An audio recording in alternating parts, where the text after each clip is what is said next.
اور اس کے بعد پھر جو تیرے لیے اگنی پریکشا ہے وہ بھی باقی رہے گی انشاءاللہ العزیز۔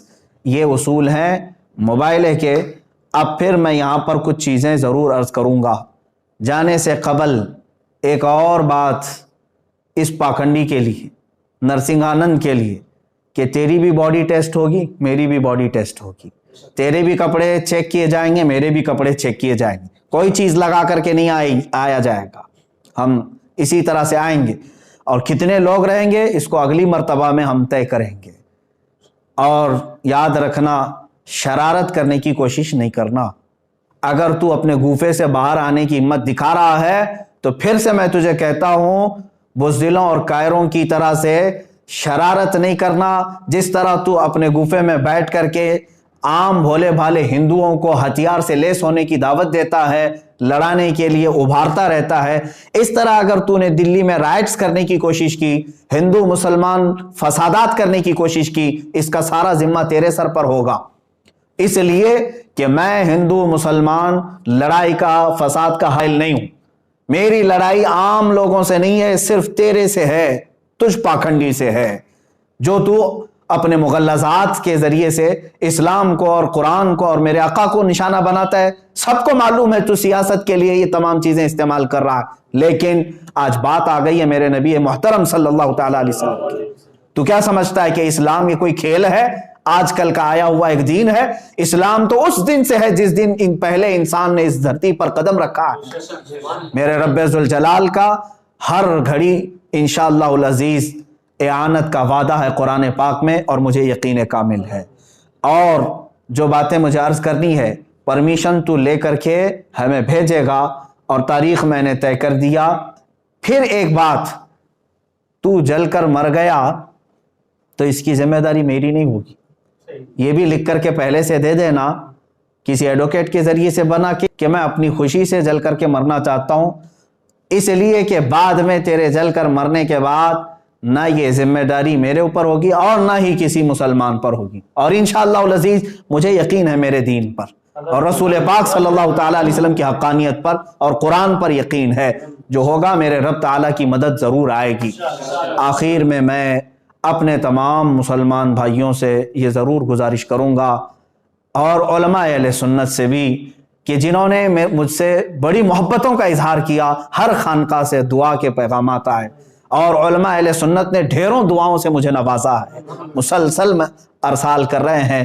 کئی حضرات نے مجھے اپنی نیکیاں، اپنے نوافل میں یاد کیا۔ بہرحال میں تمام ہی نوجوانوں سے کہنا چاہوں گا، اے مسلمانوں، اب مجھے بتاؤ، میرے آقا صلی اللہ تعالیٰ علیہ وسلم پر اس قدر مغلظات بکنے کے بعد اب جینے کا مطلب کیا رہ جاتا ہے؟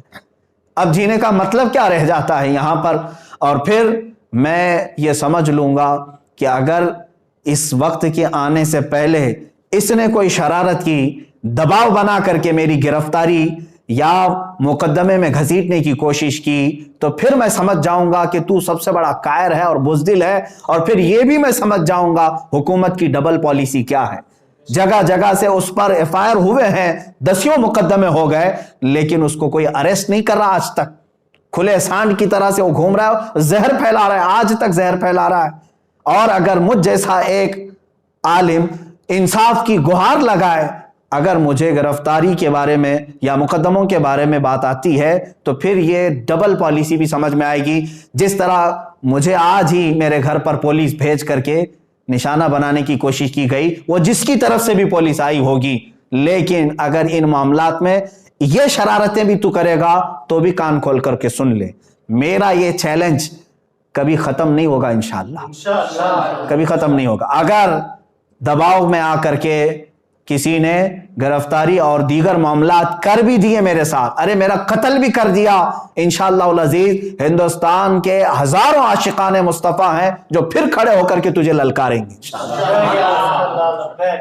پھر للکارا جائے گا تجھے، اور یہ ختم نہیں ہوگا، اور تم اپنی طاقت اور سیاست کا استعمال کرو، انشاءاللہ العزیز ہر سنی مسلمان اپنے عشق رسول کی طاقت کا استعمال کرے گا انشاءاللہ، ہمیں یقین ہے۔ اور تمامی مسلمانوں سے پھر سے میں کہوں گا، آج سے دعاؤں میں لگ جاؤ، اور تم ذرا برابر بھی ہلکا پن محسوس نہ کرنا، اس لیے کہ یہ میرے گھر کی بات نہیں ہے، یہ میرے اپنے ناموری کی بات نہیں. اگر کوئی بدگمانی کرتا ہے تو میں اس سے پھر معذرت کے ساتھ کہوں گا واللہ باللہ تاللہ میں نے ہرگز اپنی ناموری اور شہرت کے لیے یہ چیلنج نہیں کیا ہے.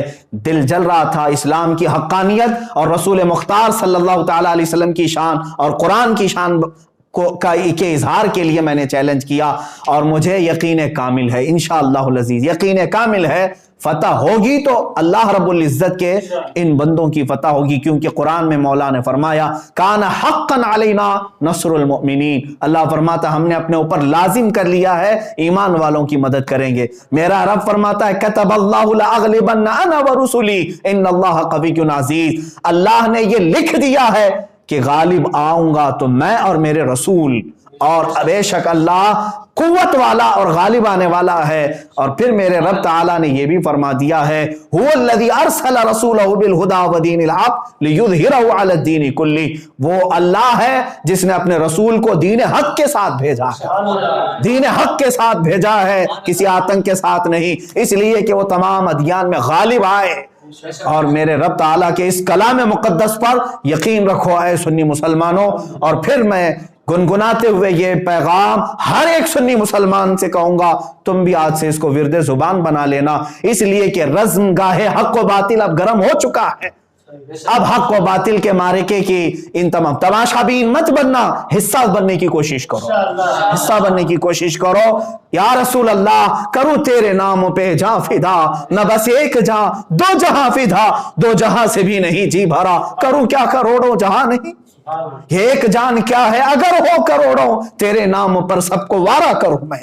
یا رسول اللہ ابھی وہ امی فدا کا آقائی و مولائی آپ کی شان میں مغلظات بکے جا رہے ہیں اور ہمارے کان ابھی تک سننے کے لیے باقی ہیں.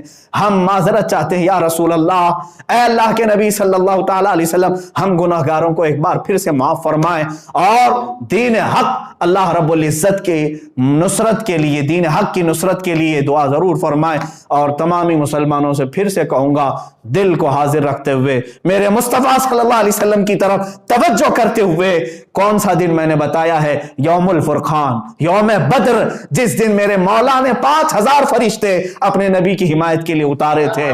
آج تم پھر سے رزم گاہ حق و باطل میں چلو اور پھر یوں کہو لبیک یا رسول اللہ, لبیک یا رسول اللہ, لبیک یا رسول اللہ. اور انشاءاللہ العزیز جو علماء اہل سنت و جماعت آنے کے لیے مجھے میسیجز بھیج رہے ہیں, ان سب سے بھی گزارش ہے, تاریخ میں نے اعلان کر دیا, جو حضرات پہنچ سکتے ہیں وہ انشاءاللہ ضرور پہنچیں گے, اور اپنی قوت ایمانی کا ثبوت آج دینے کا وقت ہے, ہم دے کر کے رہیں گے انشاءاللہ. السلام علیکم ورحمۃ اللہ وبرکاتہ.